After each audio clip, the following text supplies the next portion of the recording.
88.5 MHz, votre radio. Tout de suite, le journal. Il est temps. Bienvenue dans le monde digital. La radio FARDC, votre station préférée. Le journal sur votre radio. Le journal sur FARDC FM.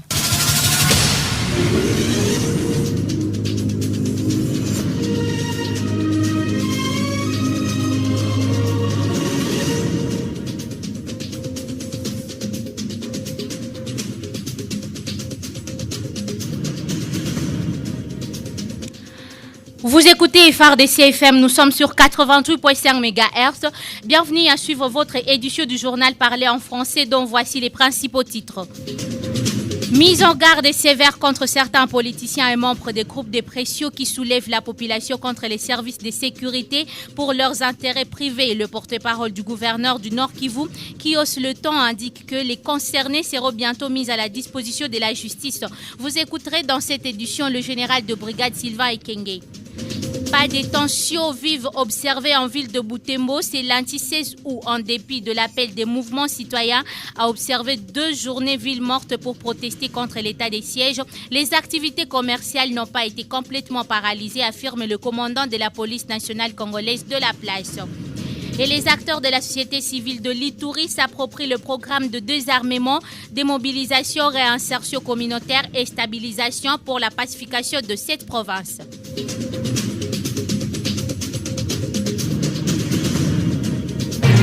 Les journaux. Aminata Moussaïdizi. Bienvenue à tous. La population de Béni ne doit pas soutenir l'ADF ni ses collaborateurs sous toutes ses formes. Celle-ci doit plutôt se méfier de certains députés qui comploteraient avec les groupes armés qui l'endeuillent. Les groupes de pression, quant à eux, doivent se conformer aux exigences de l'état de siège. En attendant, tous les complices de l'insécurité seront traqués ou déférés devant la justice.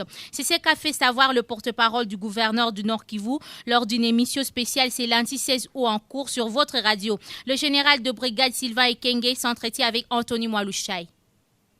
Le vaillant peuple de Béni, du Grand Nord, j'ai dit ceci, le temps est venu de chasser les terroristes ADF. C'est aussi votre devoir citoyen de ne leur donner ni de l'eau, ni de l'abri, comme l'a fait la dame qui est en train d'être jugée, et encore moins une quelconque assistance n'est composée avec eux sous aucun prétexte. Dénoncez-les sans hésitation auprès des FARDC et des services de sécurité. La paix se gagne et la victoire est certaine avec l'état de siège. Ne prêtez pas oreille aux chanteurs, aux vendeurs d'illusions qui se recrutent parmi les députés provinciaux qui ne vous aiment pas. Vous les votez, mais eux, ils sont contre vous puisqu'ils entretiennent l'ennemi, ils entretiennent les ADF et d'autres groupes armés supplétifs aux ADF. Ceux qui viennent d'être créés comme, on les appelle encore comment, les Maïmaï, Msanga Balende. Ça vient d'où? C'est toujours ces gens-là qui les manipulent. On connaît qui a donné des Motorola aux jeunes de Boulongo qui ont tué à peu près une dizaine de militaires des FARDC. On les connaît. Mais la loi, elle reste la loi. Toutes ces infractions-là sont imprescriptibles. Et on va les mettre la main dessus tôt ou tard. Pour les groupes qui se disent de pression, les groupes qui se disent de mouvements citoyens, tout ce que vous faites constitue des infractions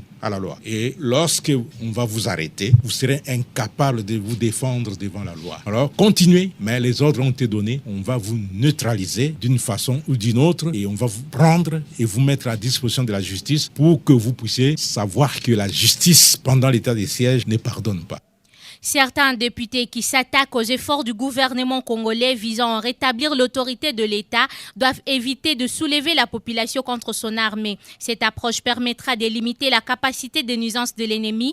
D'après le conseiller spécial porte-parole du gouverneur de province du Nord Kivu qui lance cet appel, le sacrifice non négligeable des forces armées est en train d'être consenti et celui-ci ne doit pas passer inaperçu. Le général Sylvain Ekenge intervenait au cours de notre émission face à la presse. On l'écoute encore une fois. Qui envoie ces jeunes gens parmi les ADF? C'est aussi ces gens-là. Parmi eux, il y en a qui recrutent pour les ADF. Oui.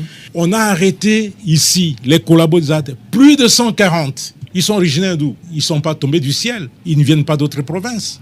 Ils sont originaires de ces territoires de Béni, de la ville de Béni et de la ville de Butembo. Alors, dites-moi, parmi ces députés-là, qui a déjà été sorti un seul ADF. Au contraire, ils les envoient chez les ADF. Oui. Et c'est ça les grands problèmes. Ils ont peur qu'on puisse les citer parce que nous avons les images, nous avons les vidéos. Et on a montré à l'équipe, disons aux députés nationaux une fois, en 2020 ici, on les a fait visionner. Les interrogatoires des ADF qui disent que moi je suis de ceci, je suis d'Issalé, je suis d'Oicha, j'ai fait ceci, j'ai fait cela. Est-ce que eux, ils peuvent, s'ils ont le courage de m'affronter, qu'ils viennent me dire la vérité, qu'ils ont sorti un seul ADF, venez me le dire en face, mais qu'on le veuille ou pas, tôt ou tard, vous allez subir la rigueur de la loi, vous qui composez avec les ennemis du peuple de Beni, les ennemis du peuple de Lubero, les ennemis du peuple du Nord Kivu, vous allez subir la rigueur de la loi et à partir d'aujourd'hui, on va vous arrêter. Et toujours en ville de Beni, les dispositions sont déjà prises par les services de sécurité pour mettre fin aux incursions des bandits porteurs d'armes à feu qui visitent plusieurs quartiers de la commune Bungulu. C'est Sekadi, le commandant de la ville, le commissaire supérieur principal, Jean-Fabien Sébastien Kaouma, lors d'un entretien avec le président de la jeunesse locale, c'est lundi 16 août.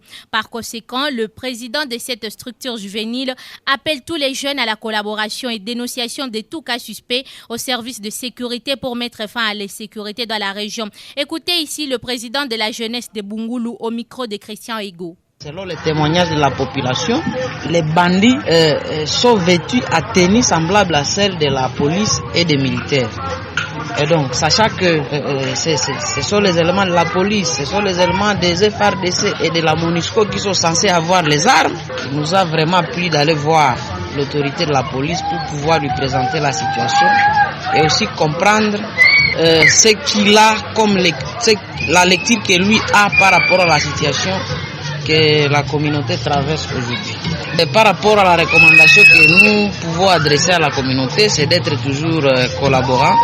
Nous avons une seule armée, nous avons une seule police, nous avons l'obligation d'accompagner ces services parce que la question sécuritaire, c'est une affaire de tout le monde. Nous devons tous nous impliquer. Et par rapport à la deuxième recommandation, c'est d'être toujours prêt et disponible à pouvoir alerter les autorités chaque fois qu'il y a un ça ne va pas sur terrain. Et pour ce qui concerne les recommandations qui ont été présentées à l'autorité, et je crois que c'est vraiment une matière sécuritaire. On se réserve de les dévoiler au micro, mais on a été vraiment content du fait que l'autorité nous a bien accueillis. Avec lui, on a effectué un bon échange et certainement avec l'État, si chaque partie, c'est-à-dire la population que nous sommes, et les autorités, chacun à son niveau, capitalisent ou mettent en pratique ce que nous avons pu échanger, certainement il y aura des résultats favorables. En ville de Butembo, des dispositions ont été prises pour permettre à la population de cette ville de vaquer librement à leurs occupations. Après une matinée timide, les activités commerciales ont repris à plus de 80% en dépit de l'appel des militants de groupes de pression et mouvements citoyens locaux. Le commandant de la police nationale congolaise dans cette entité invite la population à rester du côté du gouvernement pour l'aider à rétablir la paix dans cette région. Le commissaire supérieur Pongo Madine Toto est au micro de nos confrères de la cellule de communication de la mairie de la région. La majorité, soit bon nombre, a ouvert leurs boutiques, leurs magasins. Bon nombre, je dis bien.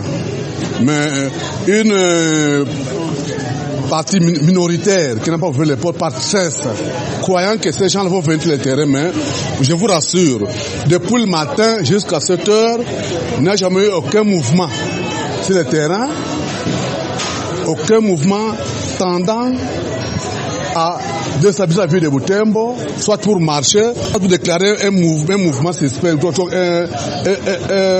un mot contraire.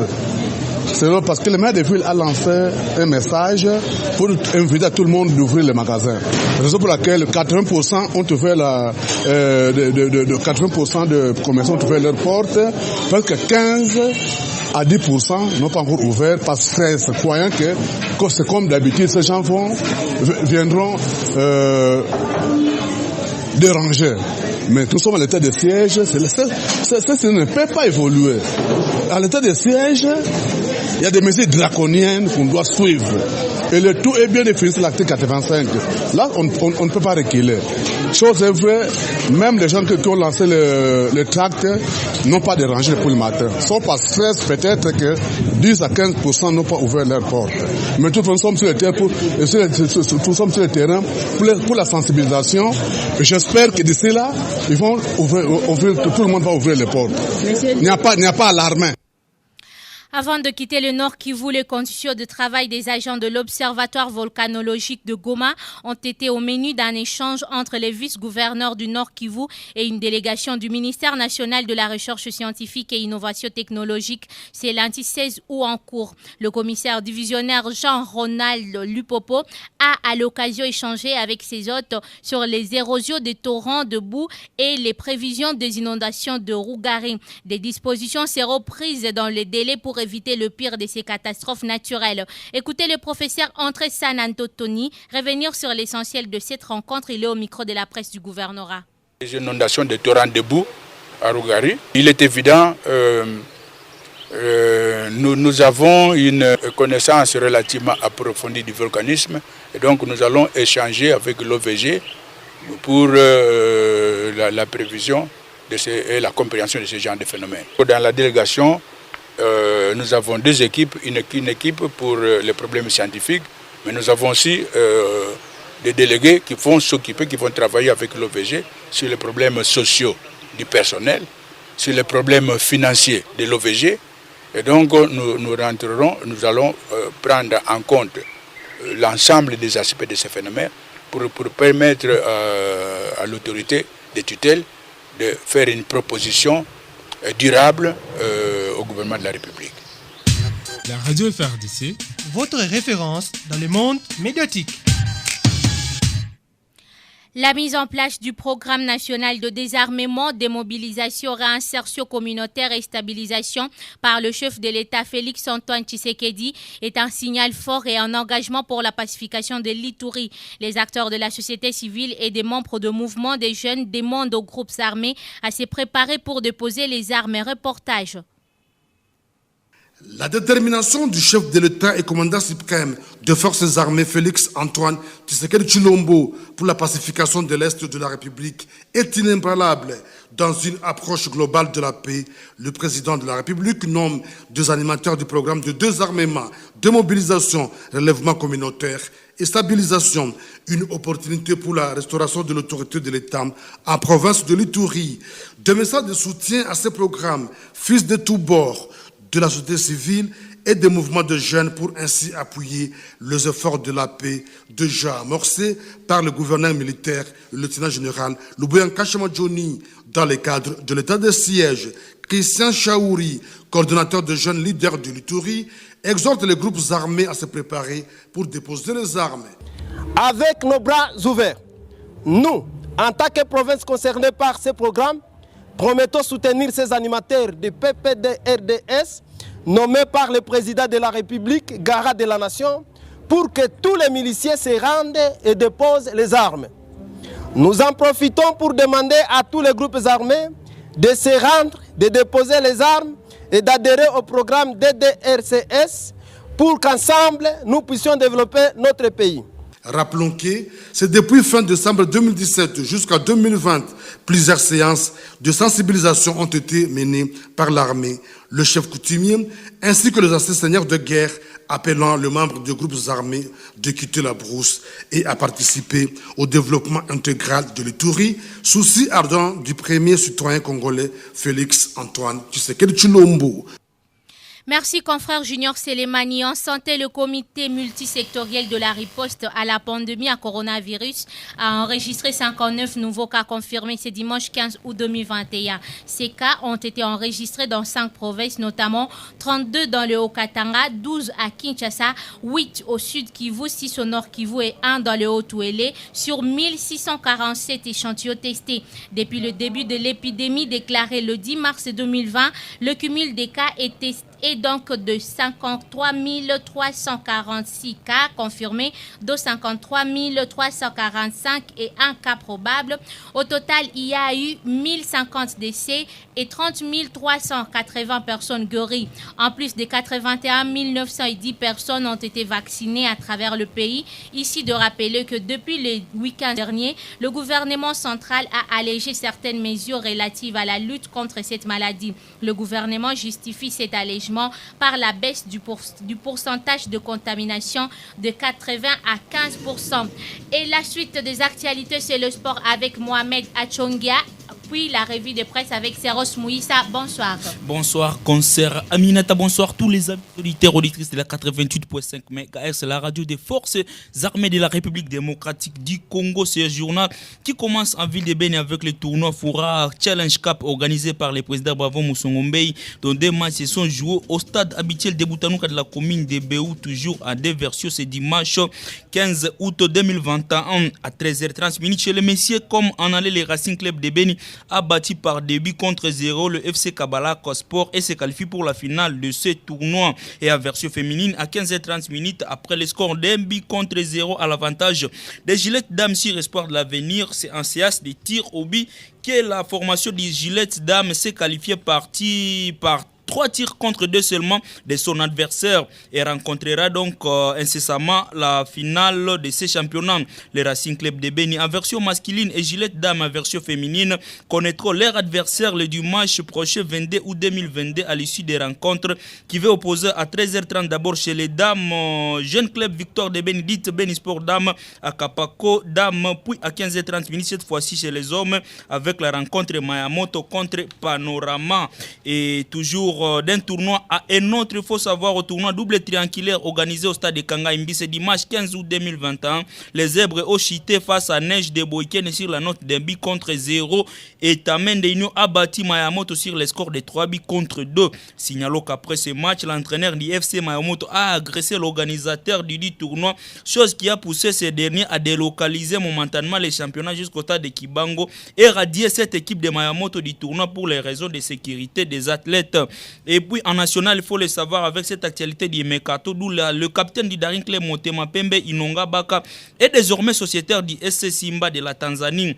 Le football tanzanien continue de plus en plus d'asséduire les talentueux locaux de la République démocratique du Congo. Après une pléthore de cadres de moscovites, vient le tour du capitaine du Daring Club Motema Pembe, M. Inonga Baka Divarane, qui s'est engagé avec Simba SC de la Tanzanie. Vainqueur de la 56e édition de la Coupe du Congo avec le Daring Club Motema Pembe a été officialisé, présenté dimanche dernier à la presse locale ainsi que toutes les plateformes numériques du club rouge et blanc de Dar es Salaam. Désormais joueur du Simba SC avait sur sa table plusieurs sollicitations de grande taille. Signalons qu'à Tanzanie, il va croiser plusieurs compatriotes dont Mukoko Tonombe, Fisto Maleyele Kalala, Juma Shabani Wadol, Jésus Mouloko Dikapel, qui ont tous signé chez la formation des Young Africans à provenance de l'SV Club de Kinshasa.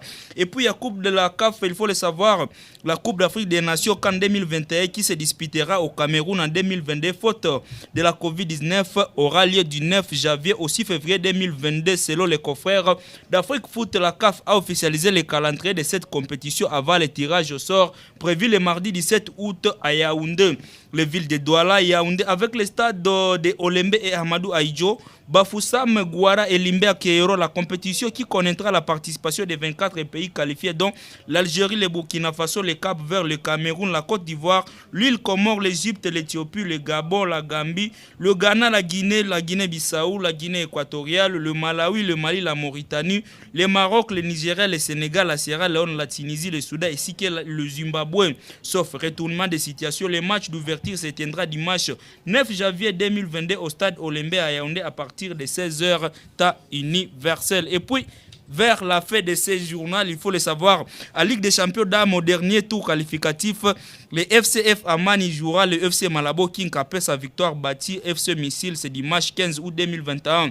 Le FC Amani s'est bornément imposé contre Missile sur la note de 3 buts contre 1 ce dimanche 15 août 2021 dans une rencontre qui s'inscrivait dans le cadre de la match retour de la phase qualificative de la Ligue des Champions féminine au stade de Joseph Kabila de Kindu. Les héros dans l'ombre parlent. dans la revue de presse. La revue de presse sur la radio FARDC. La désignation du président de la CENI continue à alimenter les kiosques dans la capitale congolaise. C'est l'une des actualités du journal Paris ce lundi dans la capitale. Ouvrons cette revue de presse par l'avenir qui titre « Lutte contre le terrorisme en RDC ». Félix Tshisekedi reçoit la mission des forces et des opérations spéciales américaines. Visite d'une équipe des forces des opérations spéciales américaines en RDC, écrit pour sa part le phare. À la demande du gouvernement de la RDC, informe les tabloïds, une équipe des forces d'opérations spéciales américaines visitera la RDC pendant plusieurs semaines.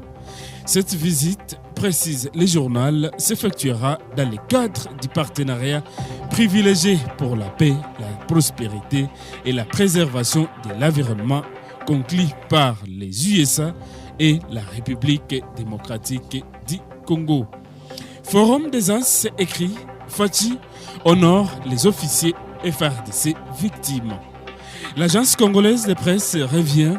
Le chef de l'État rend hommage aux 7 officiers victimes du double crash dans l'ex-province orientale. Concernant la désignation de la nouvelle équipe de la centrale électorale, l'avenir informe désignation du président de la CENI, ultime rendez-vous entre confessions religieuses. Le processus de la désignation du futur président de la CENI est ainsi relancé. Malgré les différents documents sur la table de Christophe Mbosso. 5 mois après les mesures contre la Covid-19, la vie reprend à Kinshasa. Les bars et les clubs de nouveau ouverts. Racine, la tempête des tropiques. Nommé à la tête des DDRCS, Tommy Tambwe Ushindi doit réparer ce qu'il a détruit hier, écrit Salonga. Fin de cette revue de presse. Mesdames et messieurs, merci à vous de l'avoir suivi. Et ainsi s'achève complètement cette édition du journal. Merci à vous de nous avoir suivis. Portez-vous bien.